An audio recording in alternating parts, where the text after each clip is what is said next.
Good evening to all. Welcome to Learners Academy. Good evening, sir. Good evening, sir. Good evening. Good evening, sir. Good evening. So today we will learn a brand new topic which we call area of a triangle using the coordinate geometry system. That means कि अगर हमको किसी triangle के 3 vertices होते हैं, सबको पता है, और वर्टिसेस क्या होते हैं? पॉइंट्स ही तो होते हैं। वर्टिसेस क्या होंगे? पॉइंट ही होंगे। तो उन पॉइंट्स के if we know the coordinates x1 y1, b के x2 y2, c के x3 y3, अगर हमको 3 कोऑर्डिनेट्स पता हैं तो इस ट्राइंगल का एरिया निकालने के लिए हम एक फॉर्मूला यूज करेंगे जिसमें हम ये 1 2 3 4 5 6 ये 6 क्वांटिटीज को यूज करेंगे, और 6 क्वांटिटीज को यूज करके जो वैल्यू आएगी वो हमारी इस ट्राइंगल का एरिया कहलाएगी। Are you ready? चलें? Yes, sir. Yes, sir. तो हेडिंग डालिए, area of triangle, area of triangle using area of triangle using coordinates of vertices vertices के coordinates को use करते हुए how do we find out the area of a triangle, that we will learn today. तो जैसा कि मैंने कहा था कि इजी टॉपिक है, बस एक फॉर्मूला है, वो फॉर्मूला थोड़ा अटपटा है लेकिन वो याद हो जाएगा। अभी अपन देखो याद करेंगे, वो भी याद हो जाएगा, कोई बड़ी बात नहीं है। वो फॉर्मूला याद हो जाएगा तो फिर इजी सा टॉपिक है। कई मतलब पिछले लास्ट 2 ईयर से तो टॉपिक उल्टा कट रहा है, क्योंकि कोरोना की वजह से सिलेबस रिड्यूस हुआ था लास्ट ईयर, तो ये टॉपिक कट गया था। और अब कटता हमेशा पता है क्या है? कटता हमेशा वो है जो इतना ज्यादा इंपॉर्टेंट नहीं होता है। अगर मेरे को भी कल को कह दे कि आपका इन बच्चों का पेपर डिजाइन करो, आपको 60% सिलेबस देना है, 40% काटना है, तो मैं कोशिश ये करूंगा कि जो ज्यादा इंपॉर्टेंट चीजें जो आगे 11th-12th में काम आएगी उसको ना काटा जाए, और जो कम इंपॉर्टेंट चीजें उसको काटा जाए। तो ये कटा था last year, that means it is not as important as distance formula and section formula. Is that clear? Distance formula and section formula are more important topics rather than this. फिर भी एग्जाम में अगर अब आपके तो कुछ cut नहीं रहा है तो आ जाए तो हमको सीखना तो है ही। खैर, तो हेडिंग डाल ली सबने? Yes, sir. Yes, sir. So when we are talking about a triangle, we should first draw a triangle. एक ट्राइंगल बना दीजिए फटाफट से। बना लिया? देखो, जब मैं कहूँ ना एक ट्राइंगल बनाओ, तो अक्सर आप लोग और मैं भी और सब लोग, हम एक टेंडेंसी बनी हुई है कि हम लोग इक्विलेटरल ट्राइंगल बनाते हैं या आइसोसेलेस बनाते हैं, जबकि मैंने थोड़ा ना कहा कि इक्विलेटरल या आइसोसेलेस बनाओ। तो whenever you are asked to draw a triangle and it is not given which type of triangle it is, so you should always draw a scalene triangle। हमेशा एक scalene triangle ड्रॉ करो जिसकी तीनों sides अलग हो, तीनों angles अलग। जब तक आपको until and unless you are not told the type of triangle which it is, कि अगर गिवन है इक्विलेटरल है तो इक्विलेटरल बनाओ, अगर गिवन ही नहीं है, आपको कहा कि केवल ट्राइंगल बनाओ, तो एक स्केलिन ट्राइंगल ही बनाना चाहिए। फाइन, बना लिया सबने? Yes, sir. Okay, so let us mark the coordinates a vertices b c and vertices के। अब सपोज करो ये जो 3 पॉइंट्स हैं, मान लो इनको मैं एक 2D प्लेन पे रखूं, मतलब एक ये जो ट्राइंगल है, ये ट्राइंगल मान लो एक 2D प्लेन पे प्लॉट किया जाए, तो ये ए बी सी इनके कुछ ना कुछ कोऑर्डिनेट्स रहेंगे। ये एक बी के कोऑर्डिनेट्स रहेंगे, ये ए के कोऑर्डिनेट्स रहेंगे, एंड ये सी के कोऑर्डिनेट्स रहेंगे। तो अगर इसको 2D प्लेन पे मार्क कर दिया जाए तो we will have the coordinates. अब वो 2D प्लेन नहीं बना रहा हूं मैं, समझ जाओगे आप, अंडरस्टूड है, आपकी बुक में देखो बना हुआ है, समझ गए होंगे कि इस तरीके से 2D प्लेन पे अगर एक ट्राइंगल बनाया जाए तो क्या होगा ना। अच्छा, we are not interested how to derive that formula. उस फॉर्मूला का डेरिवेशन हमारे ना तो कोर्स में है और ना ही हम अभी इस समय उसमें इंटरेस्टेड हैं। We will directly learn the formula and apply it in the questions. आज की तारीख में खत्म करेंगे ये एक्सरसाइज, है ना। डेरिवेशन वेरिएशन नहीं है ना हमारे कोर्स में, ना हमको उसमें दिमाग लगाना है। फिर जब आप 11th क्लास में अगर मैथमेटिक्स चूज करते हैं तो वहां पे आता है इस फॉर्मूला का डेरिवेशन, तब आप उस समय सीख जाएंगे। ठीक है, चलिए। तो मान लीजिए ए पॉइंट के, ए वर्टेक्स जो है इसका, उसके कोऑर्डिनेट्स हैं। देखो, वर्टेक्स, पॉइंट, कोऑर्डिनेट्स। अक्सर हम इन तीनों शब्दों को एक दूसरे के सब्स्टिट्यूट के रूप में यूज करते हैं। जहां वर्टेक्स बोलना होता है वहां पॉइंट बोल देते हैं, जहां पॉइंट बोलना होता है वहां कोऑर्डिनेट भी बोल देते हैं, जहां कोऑर्डिनेट बोलना होता है वहां पॉइंट बोल देते हैं। तीनों में एक्चुअली डिफरेंस क्या है, कोई बता सकता है? तीनों में एक्चुअली डिफरेंस क्या है?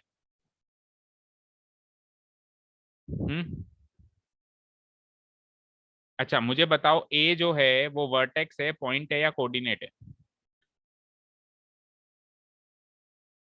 बोलो। वर्टेक्स। वर्टेक्स है, पॉइंट नहीं है ये ए। अगर मैं कहूँ ए एक सर पॉइंट है तो मैं क्या गलत कह रहा हूँ? अच्छा, अच्छा ये कोऑर्डिनेट्स हैं क्या? ए कोऑर्डिनेट है क्या, ये बताओ चलो। ए जो है वो कोऑर्डिनेट्स हैं क्या?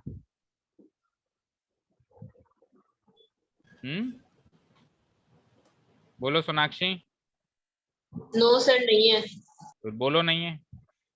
अगर ए कोऑर्डिनेट्स नहीं है तो ए के कोऑर्डिनेट्स क्या है फिर? यहाँ पे कोऑर्डिनेट्स वो होंगे जो मैं इसके आगे ब्रैकेट में लिखूंगा, x1 कोमा, सर ये x1 कोमा y1 कोऑर्डिनेट्स हैं, यस और no? Yes sir. Yes sir. कि कोऑर्डिनेट्स तो ये हैं, x1 दोनों हैं, ये x कोऑर्डिनेट ये y कोऑर्डिनेट, दो कोऑर्डिनेट्स हैं, तो ये तो हो गया कट। अच्छा कोऑर्डिनेट्स किसके होते हैं, किस चीज के कोऑर्डिनेट्स होते हैं? पॉइंट के। पॉइंट के। दैट मींस ये पॉइंट है। आपने ही कहा भी कोऑर्डिनेट्स पॉइंट के होते हैं, तो फिर ए पॉइंट हुआ ना?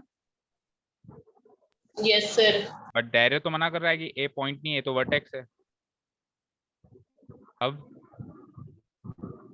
तो देखो ये छोटी मोटी चीजें क्रिस्टल क्लियर होनी चाहिए माइंड में।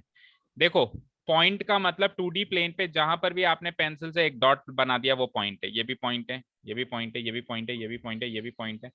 जहां भी आपने एक डॉट बना दिया मतलब पॉइंट, मतलब एक ऐसी लाइन सेगमेंट। पॉइंट क्या है? एक लाइन सेगमेंट है जिसकी लेंथ 0 है। पॉइंट एक ऐसी लाइन सेगमेंट है, जैसे मान लो ये लाइन सेगमेंट है, इसकी लेंथ मान लो 4 सेंटीमीटर है, फिर छोटी हो गई 3 सेंटीमीटर, 2 सेंटीमीटर, 1 सेंटीमीटर, 0.5 सेंटीमीटर, और 0 सेंटीमीटर की अगर मैं लाइन बनाऊं तो एक डॉट बनेगा, केवल एक पॉइंट ही बनेगा, यस और no? Yes, sir. Yes, sir. ठीक है। एक चैप्टर भी आता है आपके यूक्लिड्स, यूक्लिड्स डिवीजन लेमा ऐसा करके एक चैप्टर आता है, नहीं यूक्लिड्स नहीं आता है, yes sir. Fifth chapter number 5th था, के क्लास 9th में, याद करो क्या था जो कट गया था लास्ट ईयर, याद है? No sir. उसमें इसके बारे में जिक्र किया गया है कि जो एक पॉइंट होता है वो 0 डायमेंशनल होता है। क्या होता है? 0 डायमेंशनल। इसका कोई भी डायमेंशन नहीं है। जैसे लाइन है, लाइन 1 डायमेंशनल है। लाइन क्या है? 1 डायमेंशनल, क्योंकि इसके एक डायमेंशन है। क्या है इसकी डायमेंशन? इसकी डायमेंशन है लेंथ। इसका एक चीज है ना जिससे इसको नापा जा सकता है, लेंथ, लंबाई, है ना? मान लो मैंने लिखा रेक्टेंगल, रेक्टेंगल 2 डायमेंशनल है क्योंकि इसमें 2 डायमेंशन हैं। एक डायमेंशन तो है आपका लेंथ, और दूसरा डायमेंशन बताओ, ब्रेड्थ। बोलो है या नहीं है? लेंथ एंड ब्रेड्थ 2 डायमेंशन है इसके। Yes sir. यस। और Yes, अगर sir. मैं एक क्यूबॉइड बनाऊं, अगर मैं एक क्यूबॉइड बनाऊं, कैसे बनाते हैं? कुछ ऐसे बनाते हैं, एक minute,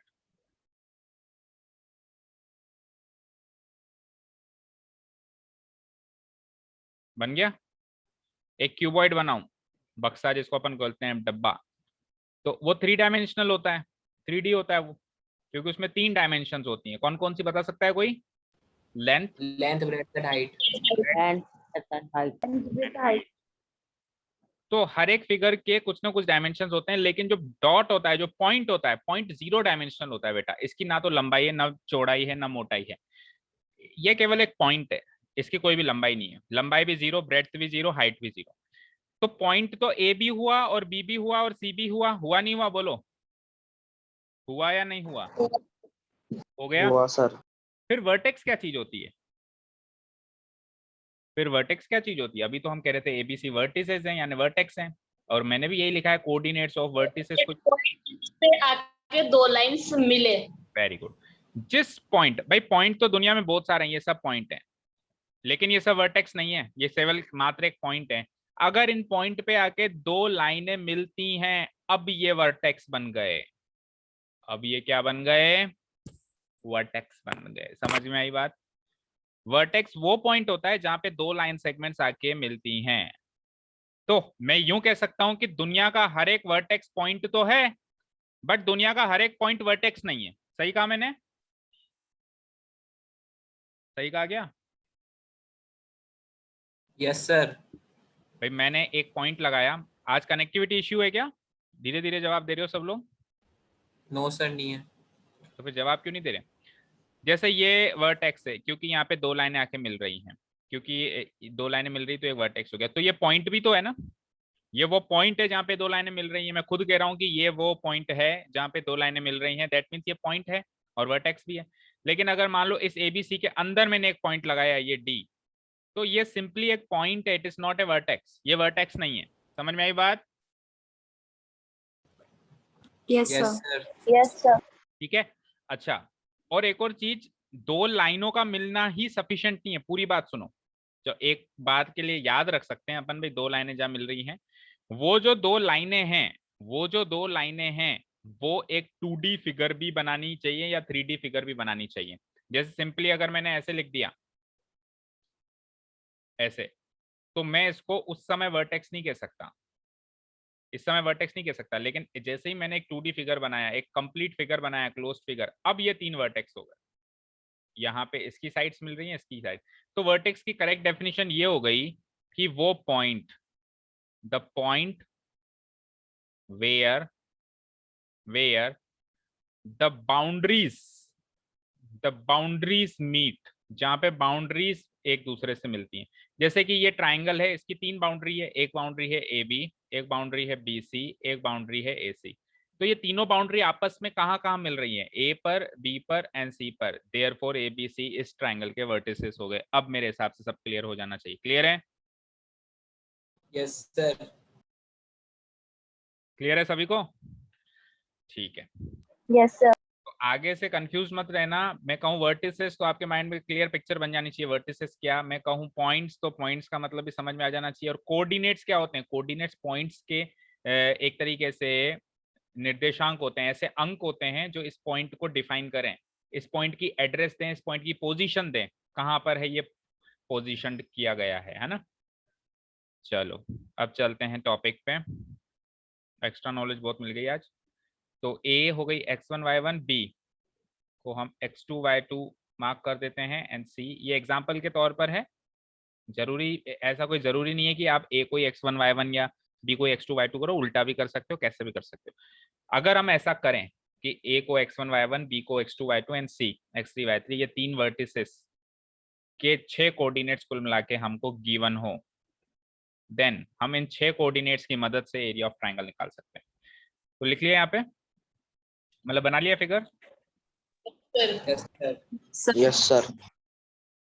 Let the vertices of triangle ABC be A x1 y1, B x2 y2 and the third vertex is C। अच्छा, जब सिंगल होता है तो हम वर्टेक्स बोलते हैं, जब एक से ज्यादा बहुवचन हो जाता है, प्लूरल हो जाता है, तो वर्टिसेस बोल देते हैं। वर्टिस, हाँ बोलिए। दिव्यांग ने निकल गया, उसको कॉल आया कि उसकी नेटवर्क प्रॉब्लम हो रही है। अच्छा ठीक है,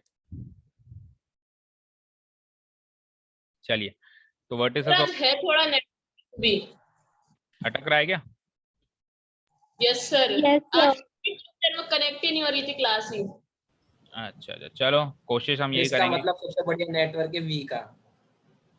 चलो अपन कोशिश यही करेंगे कि देखते हैं 15 तारीख के बाद, मतलब हाफ मंथ के बाद, आज कौन सी तारीख होगी, 12, मतलब नेक्स्ट वीक से ऑलमोस्ट कोशिश करेंगे कि ऑफलाइन ही स्टार्ट करें, क्योंकि अब करीब करीब सब चालू हो चुका है। ट्राई करेंगे, देखें, सोचेंगे, इस बारे में बात करता हूँ मैं सर से, क्योंकि बहुत हो गया ऑनलाइन ऑनलाइन, अब थोड़ा ऑफलाइन भी खेल लेते हैं ना, क्यों? सर आप कंप्यूटर से बात करो। क्या सुधाकर सर से ही करेंगे ना? सर वो तो मना कर रहे हैं, उनको तो 2 दिन से कर रहे हैं फॉर्मूला इनोवेशन। सर हम ही पीछे पड़ रखे हैं उनके तो, हाथ धोकर। Yes sir. कभी भी किसी चीज के पीछे नहीं पड़ना चाहिए। अगर पीछे पड़ोगे तो वो चीज कभी नहीं मिलेगी, और छोड़ देना चाहिए चीज को। जब चीज को अपन छोड़ देते हैं तो आगे उठ के वो चीज हमारे पास आती है। चलो देखते हैं। Let the vertices of triangle A B C B A B and C. देखो अब कोरोना के पीछे कोई पड़ा थोड़ा ना था, पर कोरोना मिल गया ना हमको। Now the area of triangle A B C is given by a formula as follows. देखो भैया पहले आप ध्यान से देखो फॉर्मूला क्या है। एरिया ट्राइंगल एबीसी,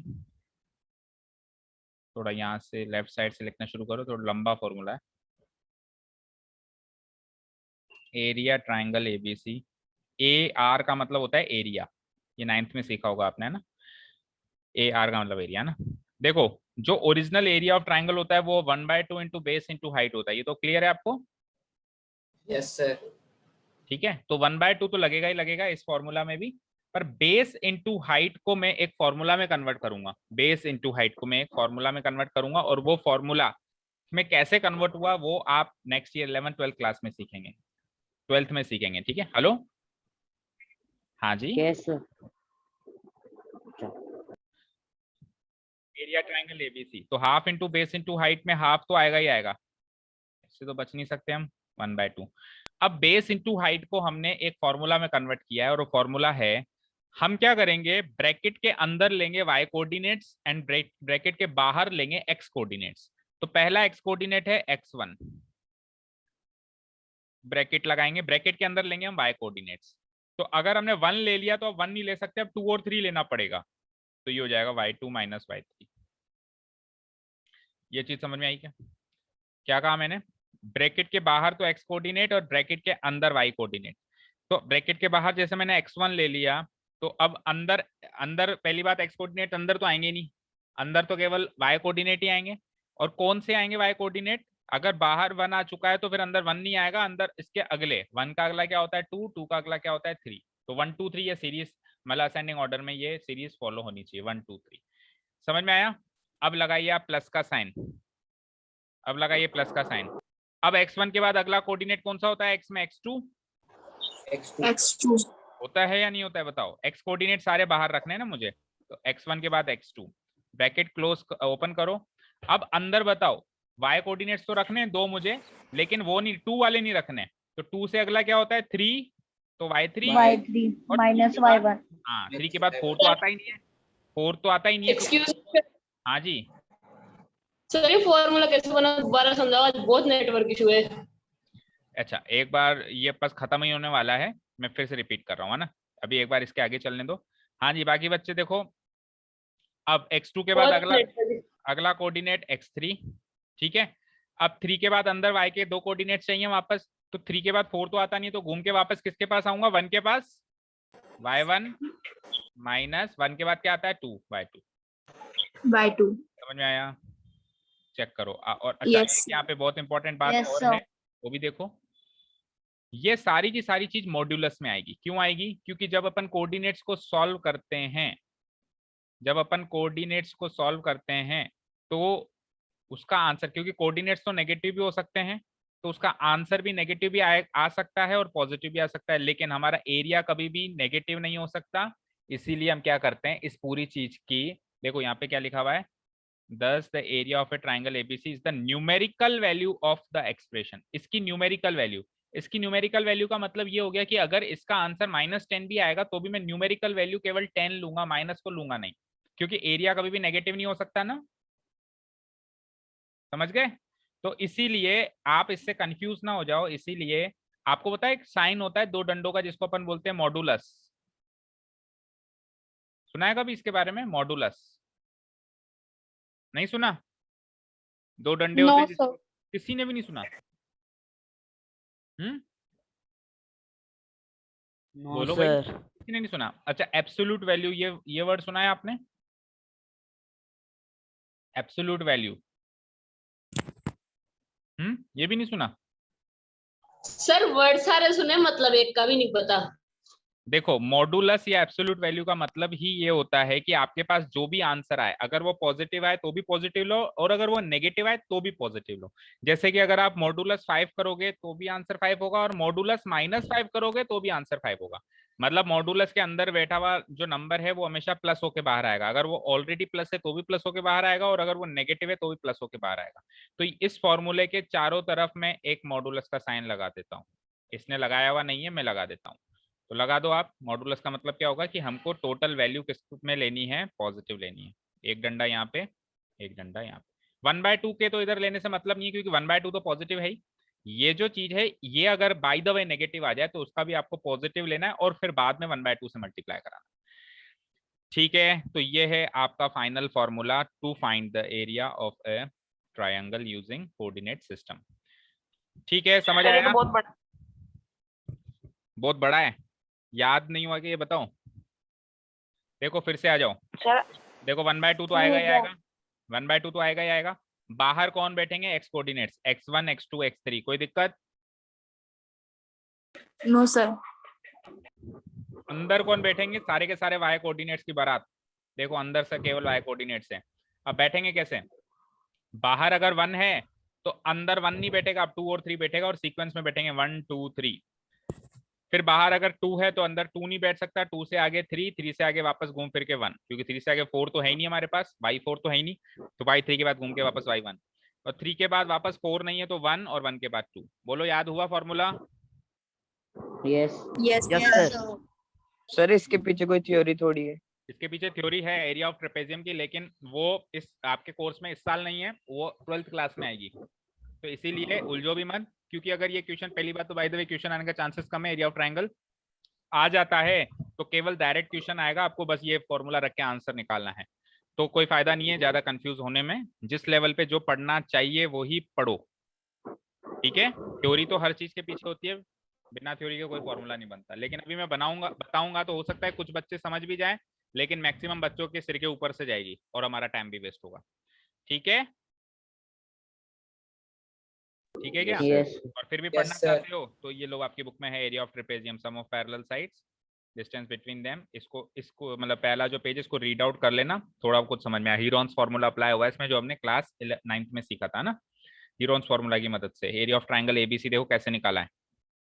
देखो ध्यान से, area of trapezium A B Q P, A B Q P, A B Q P, ये एक ट्रेपेजियम है, और उसके साथ दूसरा ट्रेपेजियम जोड़ दिया AP R C, AP R C, ये वाला ट्रेपेजियम जोड़ दिया। ठीक है, और इसमें से ये नीचे वाले चीज को माइनस कर दिया, नीचे वाले ट्रेपेजियम को माइनस कर दिया। Area of trapezium B Q R S, तो ये बी क्यू आर एस ये माइनस हो गया, तो केवल ऊपर वाला ट्राइंगल बच गया। फाइन। Yes sir. अब इस ट्रेपेजियम का एरिया कैसे है, इसका कैसे है, इसका कैसे है, इसको रीड आउट करने की कोशिश करना एक बार, समझ में आता है तो अच्छी बात है। और ट्रेपेजियम का एरिया का फॉर्मूला आपको बता देता हूँ, सम ऑफ पैरेलल साइड्स होती है, डिस्टेंस बिटवीन देम होता है। फॉर एग्जांपल मान लो इस ट्रेपेजियम का एरिया निकालना है, बोलो कैसे निकालोगे? सम ऑफ पैरेलल साइड्स, बताओ इसमें पैरेलल साइड्स कौन कौन सी हैं? इस ट्रेपेजियम में पैरेलल साइड्स कौन कौन सी है? B Q B Q Q plus, और ये मान लो यहाँ पे कुछ नहीं लिखूंगा, मान लो इसमें को मैं टी लगा देता हूँ तो पी टी। ठीक है, और डिस्टेंस बिटवीन देम, इन दोनों के बीच की डिस्टेंस क्या मानी जाएगी? क्यूपी क्यूपी इंटू क्यूपी, और ये 1/2। तो ये इस तरीके से एक ट्रेपेजियम का एरिया आया, फिर दूसरे का आएगा, फिर तीसरे का आएगा, फिर दोनों को जोड़ के तीसरे को माइनस करना पड़ेगा। ये थ्योरी इसके पीछे है, समझने की कोशिश करना, अगर समझ पाओ तो अच्छी बात है, नहीं तो ना समझो तो और भी अच्छी बात है ना। चले आगे।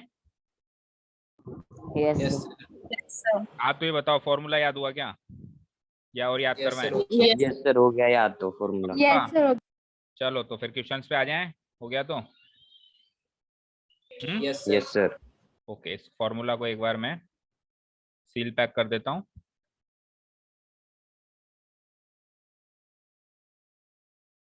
ठीक है, आप लोग भी कर दीजिए, ऐसे बॉक्सेस बना दिया करो ताकि जब भी आप रिवीजन करो तो वो बॉक्स अलग से हाईलाइट होता है, आपको पता चल जाता है कि हाँ ये मुझे अच्छे से रिवाइज करना है। ठीक है साहब, ये हमारा फॉर्मूला रेडी है। आपके बुक में ये मॉडुलस साइन नहीं दिया हुआ है, पर बुक में एक वर्ड लिखा हुआ है एब्सोल्यूट वैल्यू, या इस तरीके से लिखा हुआ है न्यूमेरिकल वैल्यू। तो वो न्यूमेरिकल वैल्यू, एब्सोल्यूट वैल्यू आप पता नहीं याद रख पाओ नहीं रख पाओ, इसलिए मैंने तो फॉर्मूला में एक मॉडुलस साइन लगा दिया है। मॉडुलस साइन में का मतलब ही ये होगा कि अंदर वाली चीज अगर नेगेटिव भी आ जाए तो take the positive value of that negative value. ठीक है, चलो भाई आ जाइए एक्सरसाइज पे, क्लोज करते हैं इसको। लास्ट एक्सरसाइज, एक्सरसाइज 5.3, ओ सॉरी 7.3। तो पहले और दूसरे तो निहायत ही डायरेक्ट क्वेश्चंस मिलेंगे हमको, obviously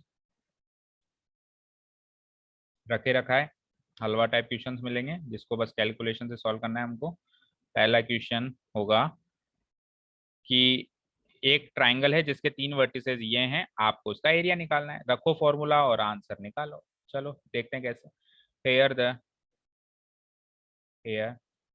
the 3 vertices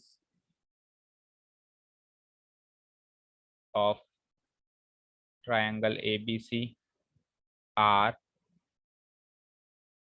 given as A, जो 3 वर्टिसेस उनको ABC मान लेते हैं, B एंड C, और जो भी हमको गिवन है वो नोट डाउन कर लेते हैं। A तो गिवन है 2,3, B is given as -1, 0 and C is given as 2, -4. Fine. Any doubts? No, sir. No. No, sir. Okay. Now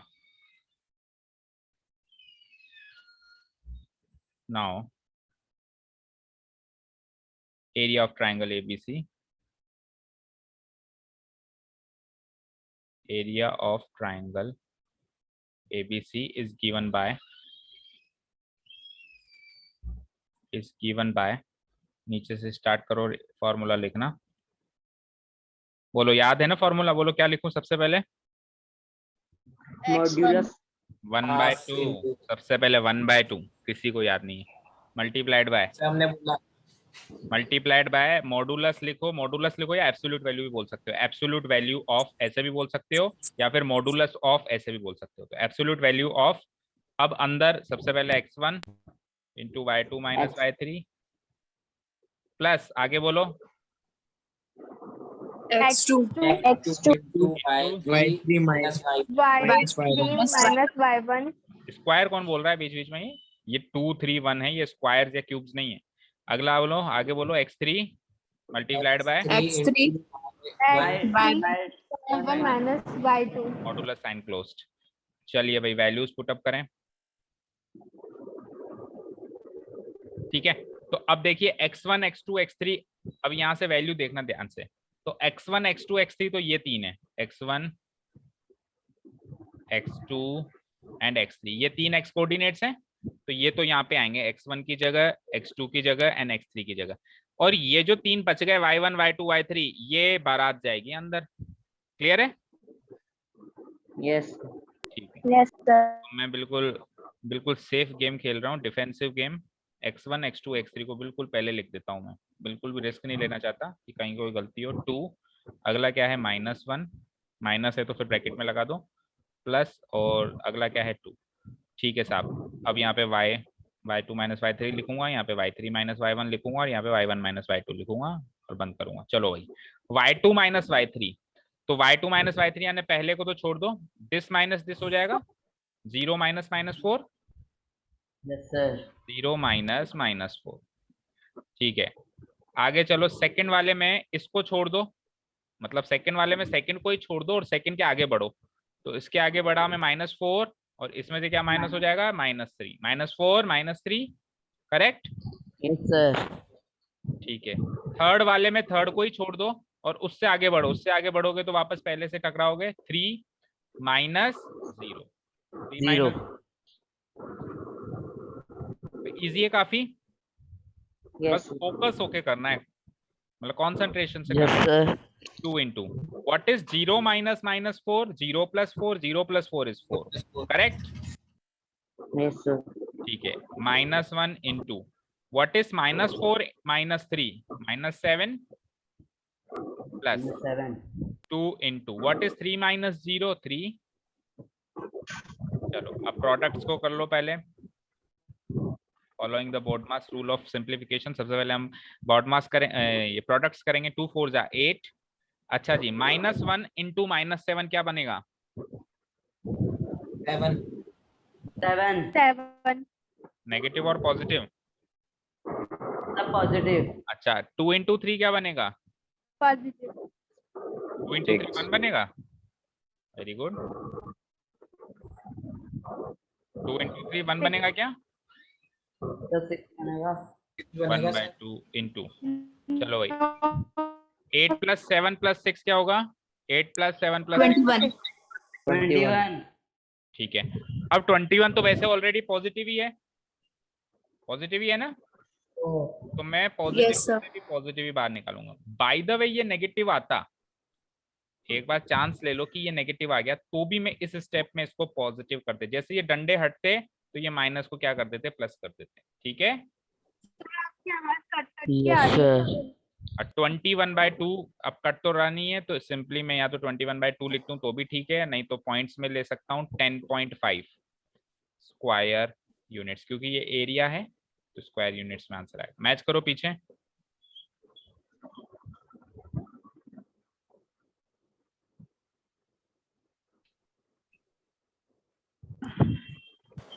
sir पीछे यहाँ से 21/2 में दे रखा है। ठीक है, तो वो भी सही है, और अगर डेसिमल में कन्वर्ट करो तो भी सही है, दोनों ठीक है। फाइन। Yes sir.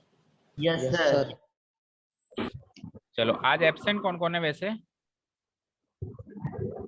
आज तो 16 ही आए हैं। सर आज नेटवर्क इशू ज्यादा है ना, कि क्या ही बोले। अच्छा, तो लीव। बहुत ही ज्यादा नेटवर्क इशू हो रहा है आज। सर आज ज्यादा मतलब सर मैं भी 15 मिनट लेट था क्लास के अंदर।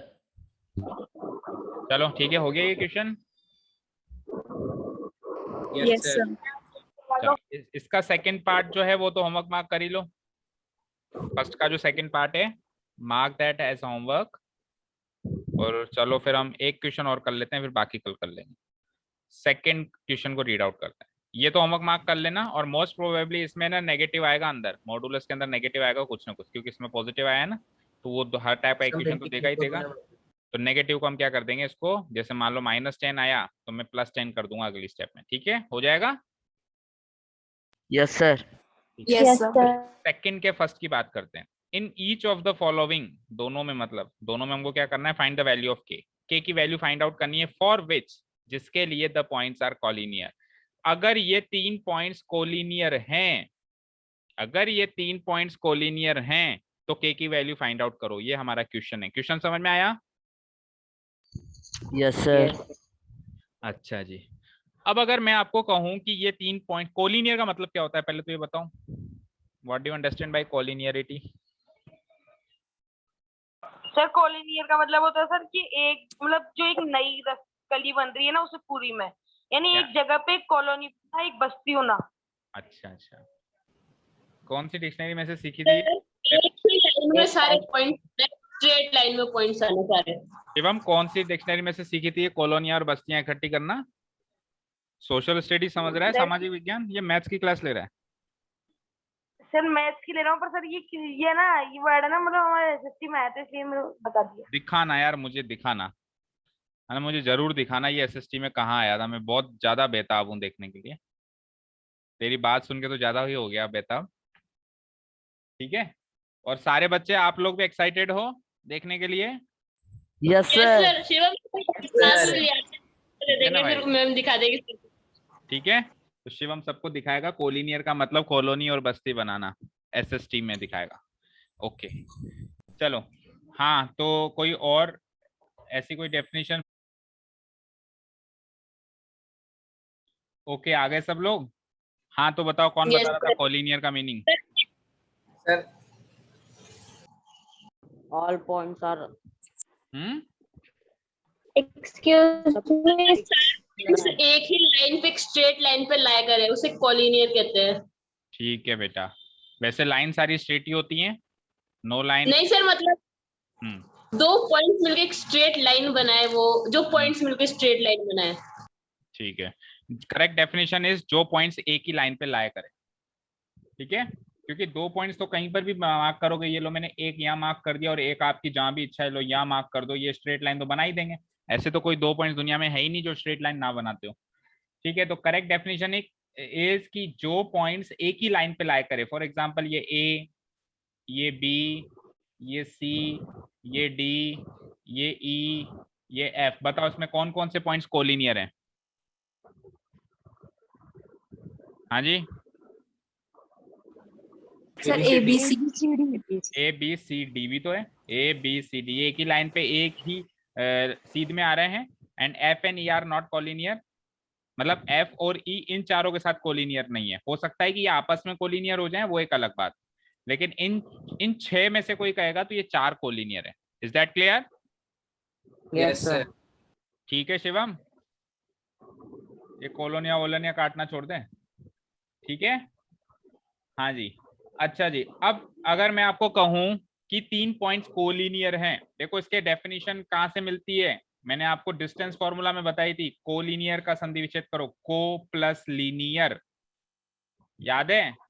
को मीन्स साथ में, लीनियर मीन्स लाइन पर। लीनियर में से भी लाइन निकल के आ रहा है, चेक करो, लीनियर में से भी एक वर्ड निकल के आ रहा है लाइन। तो कोलिनियर मतलब एक ही लाइन में साथ में हो, वो पॉइंट्स हो जाएंगे कोलिनियर। अब क्लियर है सबको? Yes sir. अब अगर मैं आपको कहता हूं कि बेटा 3 पॉइंट्स कोलिनियर हैं, तो पहली चीज आपके माइंड में क्या आती है? अगर मैं आपको कहता हूं कि 3 पॉइंट्स कोलिनियर हैं, तो पहली चीज आपके माइंड में क्या आती है सुनते ही? बता भाई शिवम, तेरे माइंड में क्या आती है पहली चीज सुनते ही? हाँ सर उनके कोऑर्डिनेट या वाई कोऑर्डिनेट सेम होंगे। उनके y कोऑर्डिनेट या x कोऑर्डिनेट सेम होंगे? नहीं, ऐसा कोई जरूरी नहीं है। वो तो अगर वो x axis and y axis के पैरेलल होंगी तो होंगे ना। मान लो मेरी लाइन ऐसी है, तो अब इस पे क्या हर एक पॉइंट के x कोऑर्डिनेट या y कोऑर्डिनेट सेम होंगे? ना तो x कोऑर्डिनेट सेम होंगे ना y कोऑर्डिनेट सेम होंगे, फिर भी इस पे पॉइंट्स कोलिनियर तो हो ही सकते हैं ना। Yes sir. ठीक है, तो ये चीज नहीं। चलो भाई, और कोई धैर्य, आप बताओ आपके माइंड में क्या आता है ये सुनते ही, कि अगर 3 पॉइंट्स कोलिनियर है तो पहली चीज माइंड में क्या आई सुनते ही? 3 points lie on a same line. ठीक है, दीपेश आप बताओ पहली चीज सुनते ही क्या आई आपके दिमाग में? कोलिनियर पॉइंट सुनते ही सर वही सेम वही same 3 points line on same line. Shivam का तो सुन ही लिया हम सबने वैसे भी।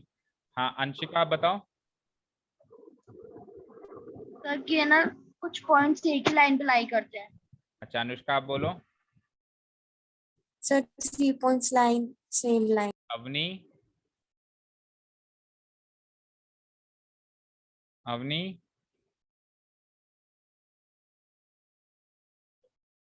सर एक बार और ट्राई करूँ क्या?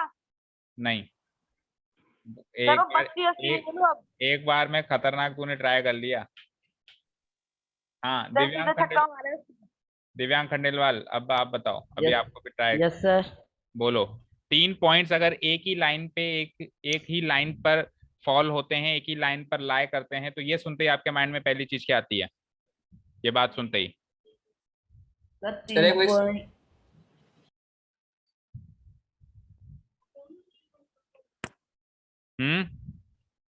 Sir 3 points lie on same line. अच्छा कुणाल आप बोलो। सर सेम है। सेम। निहारिका? हाँ जी बोलो। गुप्ता जी, निहारिका गुप्ता। निशिता? सर 3 पॉइंट्स एक लाइन पे सेम लाइन पे हैं और उनका या तो x कोऑर्डिनेट सेम है या फिर y कोऑर्डिनेट सेम है। जरूरी है क्या और दोनों ही सेम ना हो? तो वो चीज तो मोहित ने कही थी, हमने प्रूव कर दी ना। फॉर एग्जांपल मान लो ऐसी लाइन है, अब एक पॉइंट यहाँ पर है, एक पॉइंट यहाँ पर है, एक पॉइंट यहाँ पर है। आप खुद सोचो तीनों में से किसी भी पॉइंट का x या y कोऑर्डिनेट सेम होगा क्या? सर मैं बताऊंगा। तीनों के ही x y कोऑर्डिनेट अलग होंगे। यश आप बोलो। Srishti? Hrithik? Sir 3 points lie on same line. Sonakshi?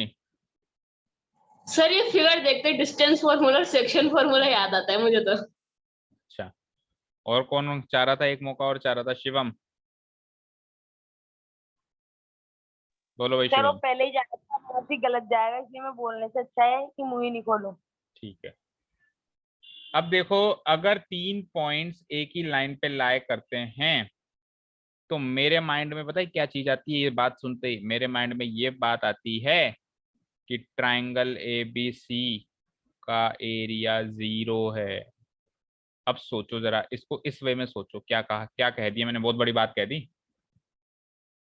इससे ही क्वेश्चन ही यस सॉल्व हो सर, गया। तो एरिया कहाँ से आएगा? देखो, अब इसको एक कॉन्सेप्ट से समझते हैं, ध्यान से देखना बच्चों। मैंने एक ट्राइंगल बनाया, ABC। आज एंजल नहीं आई क्या? हाँ जी, एंजल कहाँ गई आज? एंड सलोनी भी नहीं आई है ना? सर मेरे साथ है। अच्छा, आपके साथ है, क्यों भाई? एंजल, आपका फोन को क्या हुआ? सर पूछे।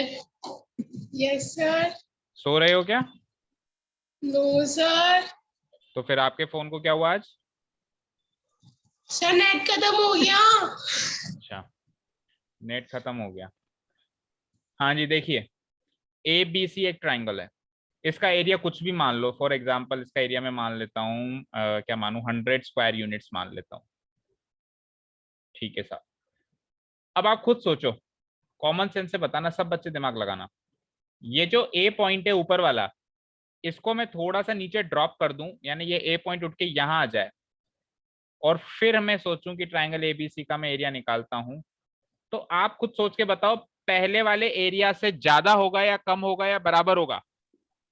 कम होगा सर। तो कम होगा।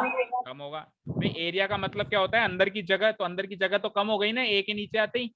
मान लो थोड़ा सा कम हो गया, मान लो ये 70 स्क्वायर यूनिट्स ही रह गया। ठीक है, थोड़ा सा और नीचे गिराना जरा, अब और कम हो गया होगा शायद। Yes sir. अब और कम हो गया होगा ABC का एरिया, मान लो कि Yes, 30 sir. स्क्वायर यूनिट्स ही रह गया।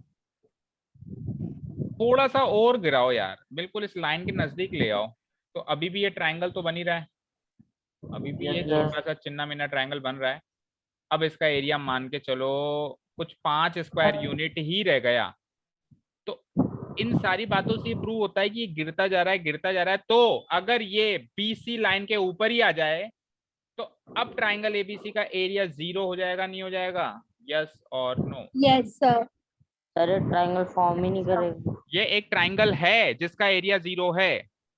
जिस तरीके से एक पॉइंट, एक लाइन है जिसकी लेंथ 0 है, उसी तरीके से ये भी एक ट्राइंगल है जिसका एरिया 0 है, बस इसका तीसरा वर्टेक्स उसी की एक साइड के ऊपर लाया कर रहा है, इसीलिए वो ट्राइंगल खुल नहीं पा रहा है, उसके अंदर जगह नहीं है, वो बिल्कुल चिपका चपटा ट्राइंगल है। समझ में आई? आया क्या समझ?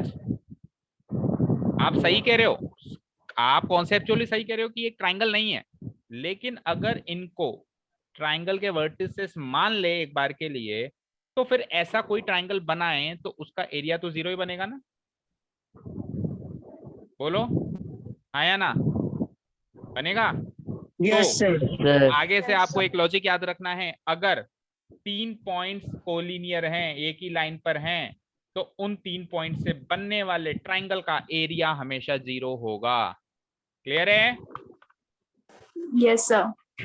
इसको इम्पोर्टेंट Yes, नोट sir. डाल के लिखेंगे हम, इसको हम इम्पोर्टेंट नोट डाल के लिखेंगे। आ जाइए अपने नोट्स वाले सेक्शन पे जहाँ पे अपन ने फॉर्मूला नोट डाउन किया था, जल्दी से। फिर इस क्वेश्चन को बस अब खत्म हो जाएगा ये क्वेश्चन देखते ही, ये कॉन्सेप्ट सीख गए तो।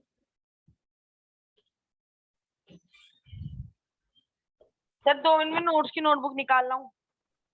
अपने पास ही रखा करना, अभी तो थोड़ी सर देर मतलब पहले मेरे तो पीछे, थोड़ी देर पहले तो फॉर्मूला लिखवाया था मैंने, उसी के सर वो नीचे तो मैंने अभी है ना, मैंने रफ में कर लिया, उसको फेर में ही लिखूंगा, नोट्स की मैं फॉर्मूला लिखता ही नहीं हूँ। हाँ, तो फिर इसमें भी ये भी फेर रफ में कर ले, फिर उसको भी फिर एक साथ ही फेर कर लेना। ठीक है, ठीक है सर। चलो। Important note, important note next page से लिख रहा हूँ मैं, important note.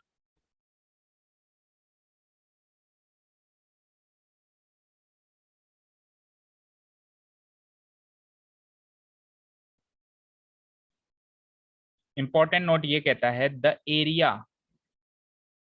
of a triangle, the area of a triangle.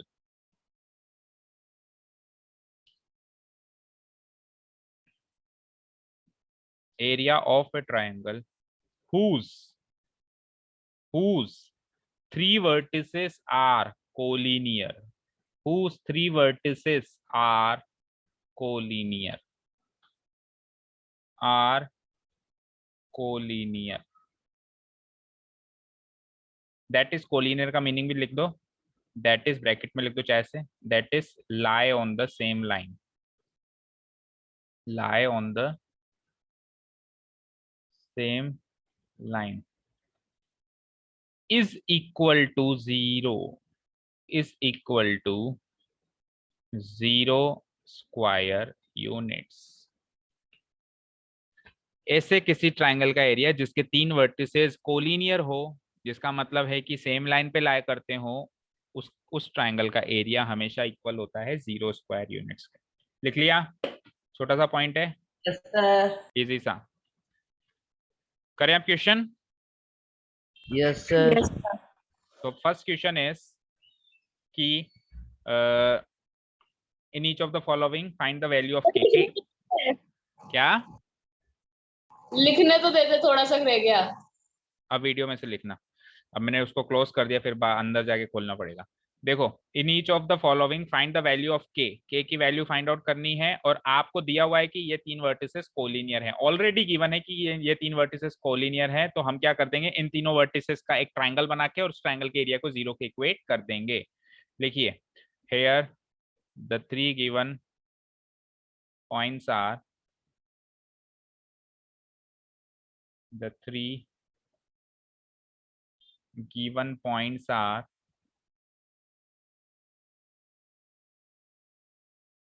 वही एबीसी मान लो, ए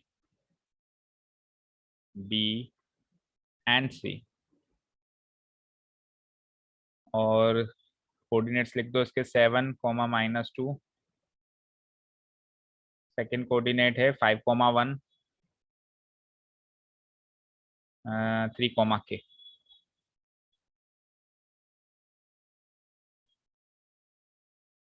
ठीक है, लिख लिया यहाँ तक? अब आप Yes, sir. इन तीन पॉइंट्स को अगर ट्राइंगल के वर्टिसेस मान लो तो उसका एरिया फाइंड आउट करने की कोशिश करो. Now we consider the given three vertices और द गिवन 3 पॉइंट्स. अभी तो ये पॉइंट्स हैं ओनली, लेकिन इनको हम ट्राइंगल के वर्टिसेस मान लेते हैं. We consider the given 3 points as the 3 vertices of triangle ABC. ठीक है, ये हमने कंसीडर कर लिया कि ट्राइंगल एबीसी के 3 वर्टिसेस हैं, ये जो 3 पॉइंट्स हैं ABC, and the area of triangle ABC is given by, फिर वही formula, ABC is given by. तो एरिया निकालते हैं हम, फॉर्मूला रख के, एरिया ट्राइंगल एबीसी. बोलेंगे फॉर्मूला क्या है? बोलो. 1/2. 1/2 इंटू मॉडुलस ऑफ, आगे बोलो. x1 into y2 minus X1. y2 ठीक है, अगली टर्म बोलो, पहली टर्म खत्म. plus x2 y3 minus y1 ठीक है, सेकंड टर्म खत्म. थर्ड टर्म बोलो. plus x3 into y1 minus y2 modulus close. 3 terms हो गई अंदर. ठीक है, 1/2 इंटू, चलिए तो पुट कर दो x1 x2 x3, तो कौन से हो जाएंगे? x कोऑर्डिनेट्स, यानी 7, 5 and 3. As it is put up कर दो इनको तो बाहर की साइड, 7, 5 एंड 3 को. 7 फिर 5 एंड 3. ठीक है, अब y कोऑर्डिनेट्स अंदर बैठेंगे, तो फर्स्ट वाले पॉइंट के लिए फर्स्ट को तो भूल जाओ, आगे चलो. 1 माइनस के, राइट? 1 माइनस के होगा. Yes, sir. yes sir. Yes, sir. Second वाले के लिए सेकंड को भूल जाना, और अगले पे चलना, तो k माइनस और फिर इधर भी -2 है, तो k माइनस -2 होगा ना, k माइनस -2, k माइनस और y1 भी फिर -2 है, तो k माइनस -2। और फर्स्ट के लिए सॉरी मतलब थर्ड के लिए थर्ड को भूल जाना और फर्स्ट से शुरुआत करना, यानी -2 -1 -2 -1, right. yes sir, Yes, sir. तो सॉल्व करते हैं 1/2 इंटू, सबसे पहले तो 7 1 जा 7। अब ये देखो चलो एक काम करो, पहले ब्रैकेट के अंदर सॉल्व कर लो, तो 1 माइनस के तो सॉल्व होगा नहीं, और ये ब्रैकेट के अंदर सॉल्व हो जाएगा, k माइनस -2 क्या हो जाएगा, k + 2 हो जाएगा, +3, और ये ब्रैकेट के अंदर सॉल्व हो जाएगा -2 -1 -3। तो ब्रैकेट के अंदर की चीजों को सॉल्व कर दिया, अब बस प्रोडक्ट्स निकालना है मुझे, 7 का इससे, 5 का इससे एंड 3 का इससे, ठीक है। तो 7 × 1 7 1 जा 7 माइनस 7 k जा 7 k प्लस 5 k जा 5 k प्लस 5 2 जा 10 10. और 3 × -3 3 - 3 जा -9, ठीक है। अब k वाली Yes, sir. टर्म्स को अलग सॉल्व करो एंड कांस्टेंट टर्म्स को अलग सॉल्व करो, तो k वाली टर्म्स है मेरे पास -7k + 5k, बस दैट्स इट। तो -7k + 5k क्या होगा, -2k, -2k. माइनस का 2k, एंड कांस्टेंट टर्म्स पे नजर डालते हैं, दे आर 7 फिर +10 फिर -9, 7 + 10 17, 17 में से 9 गए तो 8, 8 ठीक है। यहाँ तक कोई डाउट, no sir, ठीक है। अब ध्यान से सुनो, अब इस मॉडुलस को सॉल्व करने से पहले हमको क्या करना होता है, मतलब इस मॉडुलस को सॉल्व करने के लिए हमको क्या करना होता है कि अंदर वाली वैल्यू को, सुनो ध्यान से, अंदर वाली वैल्यू अगर पॉजिटिव है तो भी पॉजिटिव लेनी होती है और अगर नेगेटिव है तो भी नेगेटिव लेनी होती है, यस और नो, यही करते हैं हम। yes sir, Yes, sir. लेकिन yes sir, लेकिन द प्रॉब्लम इज दैट कि k की वैल्यू मुझे पता नहीं है ना, k की वैल्यू मुझे पता नहीं है, समझ रहे हो। अब k की वैल्यू ही sir. जब पता नहीं है तो मैं कैसे पता करूं कि ये पूरी वैल्यू पॉजिटिव बनेगी या नेगेटिव बनेगी, नहीं पता कर सकता, बोलो पता कर सकता हूं क्या, no sir, no sir, नहीं पता कर no सकता। sir, तो कुछ भी हो, चाहे से कुछ भी हो, k की वैल्यू कुछ भी हो, या तो ये पूरी वैल्यू एज इट इज बाहर आएगी या फिर -1 से मल्टीप्लाई होकर बाहर आएगी, सही कहा क्या मैंने। चलो ये चीज ऐसे समझ में नहीं आई तो एक बार इसको तो भूल जाओ, यहाँ पे इधर साइड में देखो, मान लो 5 होता मॉडुलस के अंदर तो वो एज इट इज 5 बन के बाहर आता, हाँ या ना, yes sir, Yes, sir. और अगर -5 होता तो फिर कैसे बाहर आता, +5. +5। तो -5 को +5 बनने के लिए इंटू -1 करना पड़ा, yes sir, yes sir. और इसको इंटू 1 का 1 ही करना पड़ा। दैट मीन्स अगर अंदर पॉजिटिव वैल्यू है तो इंटू 1 होके बाहर आ रही है, और अंदर अगर नेगेटिव वैल्यू है तो इंटू -1 होके बाहर आ रही है, सही कहा क्या मैंने। yes sir, yes इसके sir, अलावा तो कोई चीज होगी नहीं ना, या तो अंदर पॉजिटिव वैल्यू होगी या नेगेटिव वैल्यू होगी, पॉजिटिव होगी तो 1 से मल्टीप्लाई होके बाहर आएगी, या यूं कहूं ऐसे कैसे बाहर आएगी, और अगर नेगेटिव वैल्यू होगी तो मतलब माइनस होके बाहर आएगी, -1 से मल्टीप्लाई होके बाहर आएगी। अब ये पॉजिटिव है या नेगेटिव मुझे नहीं पता, तो आप दोनों ही केस ले लो, एक बार तो इसको एज इट इज बाहर निकाल दीजिए ये मानते हुए कि ये पॉजिटिव है, और एक बार इसको -1 से मल्टीप्लाई करके बाहर निकाल दीजिए ये मानते हुए कि ये नेगेटिव है। ऐसे मान लो कि ये 1 से मल्टीप्लाई हुई, ये -1 से मल्टीप्लाई, 1 से मल्टीप्लाई इसलिए करी क्योंकि मैंने ये माना ये पॉजिटिव है अंदर की वैल्यू, और -1 से मल्टीप्लाई इसलिए किया क्योंकि मैंने ये माना कि ये नेगेटिव है, यानी कि k की 2 वैल्यूज हमको मिलने वाली हैं, एक इस केस से एक इस केस से। समझ में आया, समझ आया Yes, क्या, sir. ठीक है। तो इतना करने के बाद आप एक काम कर सकते हो, देखो बेटा इन दोनों में से 2 कॉमन आ रहा है क्या, yes sir, yes sir, 2 को कॉमन लेने से मेरे को एक फायदा और है कि ये 2 से 2 कट जाएगा ना, तो मैं 2 को कॉमन sir. इसलिए ले रहा हूँ। अगर ये बाहर 1/2 नहीं बैठा हुआ होता तो मैं 2 को कॉमन नहीं लेता, फिर मैं इसको एज इट इज ही छोड़ देता, लेकिन जब 2 बाहर डिनोमिनेटर में बैठा है तो क्यों ना इसमें से कॉमन लिया जाए। मैं एक बार कॉमन ले लेता हूँ, देखो इट बिकम्स 1/2 इंटू, मान लो मैंने 2 कॉमन ले लिया तो अंदर मॉडुलस के अंदर क्या बच गया, अब -k और 8 में से 2 गया तो 4, ये बच गया, बताओ yes sir, Yes, sir. Yes, sir. अब 2 से 2 कट गया तो it becomes modulus of -k+4 इतने स्क्वायर यूनिट्स। ये मेरा फाइनल आंसर है। लेकिन अब क्वेश्चन के हिसाब से इसकी वैल्यू 0 होनी चाहिए क्योंकि तीनों पॉइंट्स कोलिनियर है। नाउ बट ऐसे लिखो, but it is given that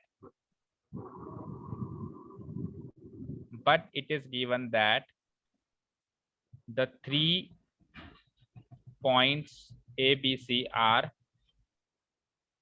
A, B and C are collinear, ऐसा मुझे गिवन है।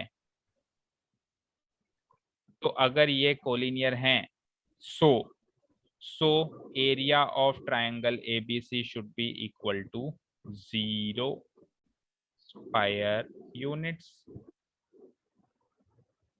यहाँ तक कोई doubt? No, No, sir. sir. अब हमारे No, हिसाब से sir. Area of triangle ABC क्या आया है? मॉडुलस ऑफ -k+4 यही आया है। और उनके हिसाब Yes, से क्या sir. होना चाहिए? 0 होना चाहिए, राइट? हमारे हिसाब से तो k की फॉर्म में ये आया है और उनके हिसाब से वो कोलिनियर है इसलिए वो 0 होना चाहिए। अब वो मॉडुलस को सॉल्व करो। मैंने क्या कहा, मॉडुलस से 2 केस बाहर निकलेंगे। एक बार तो 1 से मल्टीप्लाई करा के, और बीच में और लगा देता हूं, एक बार क्या हो जाएगा -1 से मल्टीप्लाई करा के, और RHS में वही 0। देखो कुछ भी नहीं किया मैंने, इस मॉडुलस को ओपन किया है तो एक बार तो पॉजिटिव साइंस में निकला है, एक बार नेगेटिव साइंस। पॉजिटिव साइंस मतलब 1 से मल्टीप्लाई करा के निकला है बाहर, और एक बार -1 से मल्टीप्लाई करा। ठीक है, क्लियर है? Yes, sir. जब 1 से मल्टीप्लाई होगा तो एज इट इज -k+4 का -k+4 ही रहेगा। बोलो। Yes, और sir. जब -1 से मल्टीप्लाई होगा तो अंदर के साइन बदल जाएंगे, क्या हो जाएगा? K-4. k-4 equal to 0. ठीक है। अब आप देखिए दोनों से आंसर सेम ही आ रहा है, यहां से -k+4 और k-4। अब आप अगर इसको अलग अलग तोड़ दो तो -k+4 की वैल्यू 0 हो गई, या फिर k-4 की वैल्यू, मतलब LHS RHS तो सेम ही है ना। तो यहां से मुझे कोई बताएगा -k की क्या वैल्यू आई?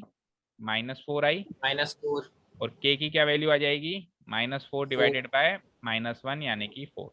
और वहां से भी k की वही वैल्यू आई, यानी कि k की एक ही वैल्यू है 0, और -4 उधर जाके क्या हो गया? +4। तो k की मेरे पास इस केस में तो एक ही वैल्यू आ रही है, लेकिन कई बार 2 वैल्यूज भी आ जाती हैं, तो दोनों वैल्यूज हमको सही माननी पड़ेंगी। तो हेयर दोनों वैल्यूज, दोनों केसेस में k की वैल्यू 4 है। मैं लिख दूंगा here the value of a is 4 in both cases, hence the required value of